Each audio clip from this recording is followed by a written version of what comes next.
कुंडलिनी शक्ति प्रत्येक मनुष्य के अंदर यह शक्ति व्याप्त है, लेकिन सोई हुई है। स्वामी रामकृष्ण परमहंस ने अपनी पुस्तक में कहा है, उनकी एक पुस्तक है गॉस्पेल ऑफ श्री रामकृष्ण परमहंस, रामकृष्ण परमहंस वचनामृत। उसमें उन्होंने बताया है और साफ साफ कहा है, God can not be seen unless kundali is awaken. God can not be seen unless kundali is awaken. जब तक यह शक्ति जागृत नहीं होगी, सोई हुई रहेगी, हम ईश्वर के दर्शन नहीं कर सकते हैं। हमें ईश्वरीय ज्ञान प्राप्त नहीं हो सकता, ईश्वरीय सुख का आनंद नहीं उठा सकते हैं। योगियों ने इस कुंडलिनी शक्ति को कुंडलिनी इसलिए कहा है कि यह कुंडल के आकार की होती है।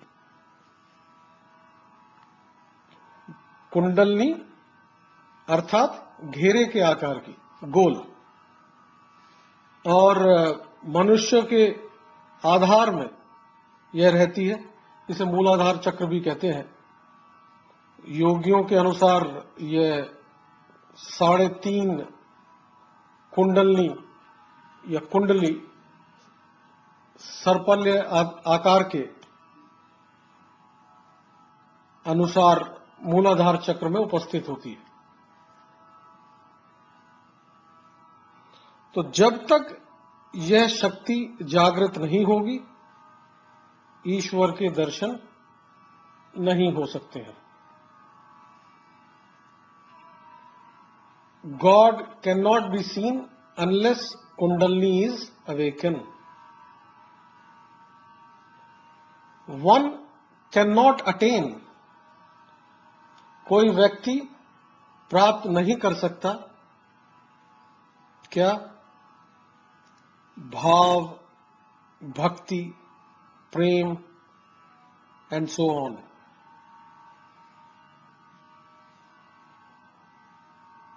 जो ईश्वर दर्शन आत्मज्ञान के लिए प्रमुख साधन है, भाव और भक्ति। हमारे अंदर से भाव और भक्ति स्वतः ही हिलोरे मारने लगे, उत्पन्न होने लगे, हमें आनंद की अनुभूति होने लगे, अंदर से ही आनंद आने लगे। जब तक ये शक्ति सोई रहती है,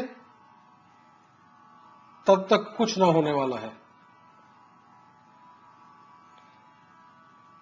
जब तक ये शक्ति जागृत नहीं होगी, हमारा कोई कार्य आगे ना बढ़ेगा, तब तक कुछ नहीं होने वाला।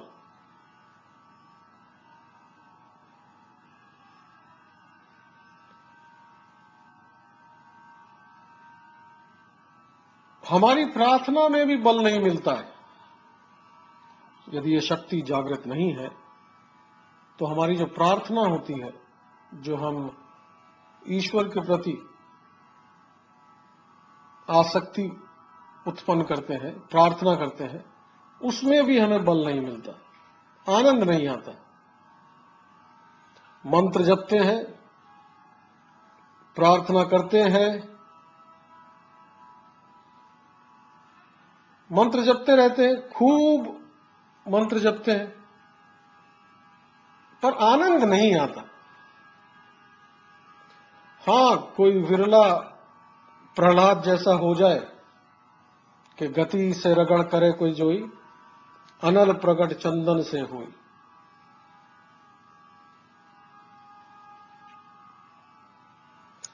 सामान्य जीव, ग्रस्त जीव, सामान्य पारिवारिक जन, भाई बंधु लोग, जब तक ये शक्ति जागृत नहीं होगी, ईश्वर के ज्ञान का आनंद, ईश्वर की अनुभूति और ईश्वर का सानिध्य, ईश्वरीय ज्ञान प्राप्त नहीं हो सकेगा।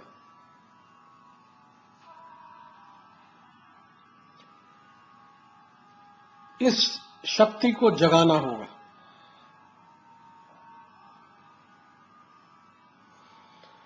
और एक बार सृष्टिकर्ता ब्रह्मा जी ने भगवान शिव जी से पूछा, उन्होंने देखा सब जीव तो खूब सुख और दुख के माया जाल में फंसे हुए हैं।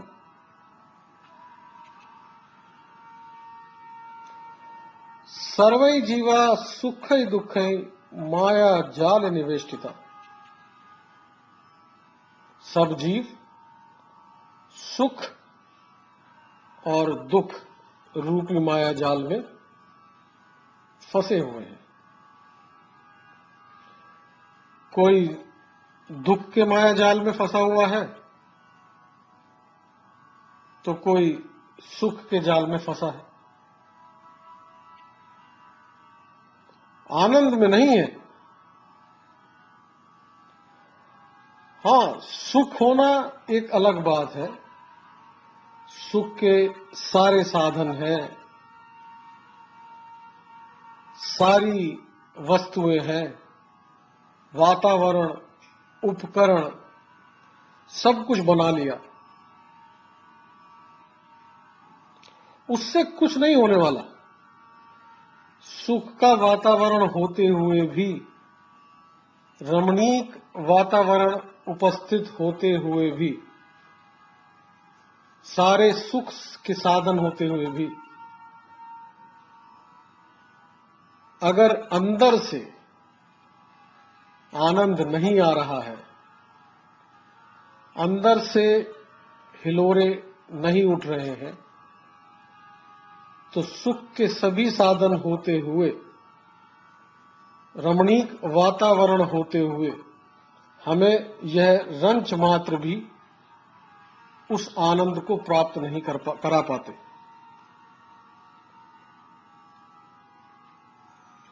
तो सुख एक स्थिति और दूसरी स्थिति दुख।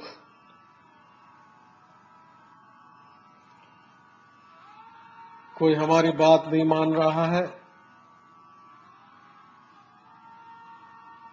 हमारी कोई सुनता नहीं है, हम दुखी हैं। बेटा हमारी बात नहीं सुनता और बहू अपनी मनमर्जी चलाती है। मित्र, नातेदार, रिश्तेदार हमें कोई महत्व नहीं देता।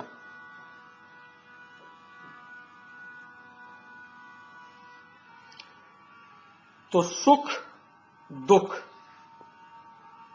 हमारे जीवन के पहलू हो गए। सारे जीव इस सुख और दुख के माया जाल में फंसे हुए हैं। सर्वै जीवा सुखै दुखै माया जाल निवेष्टिता। और तेषाम मुक्ति कथम दे। ब्रह्मा जी पूछते हैं, हे भगवान शिव, कृपया बताएं कि इनकी मुक्ति कैसे हो। ये जो जीव हैं, ये सुख और दुख रूपी माया जाल में फंसे हुए हैं, तो इनकी मुक्ति किस प्रकार हो, कृपया बताएं।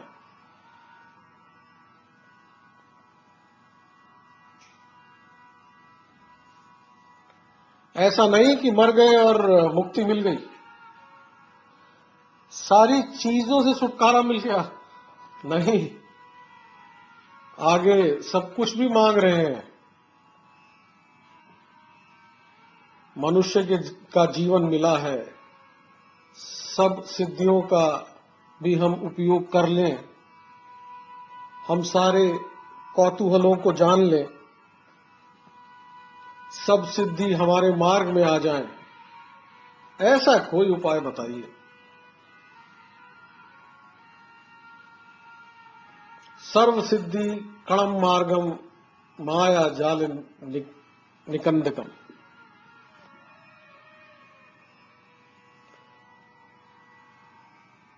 हम सिद्धियों के स्वामी तो हो जाएं, सब सिद्धियां हमें मिल जाएं, पर उनके माया जाल हम पर ना चल सके,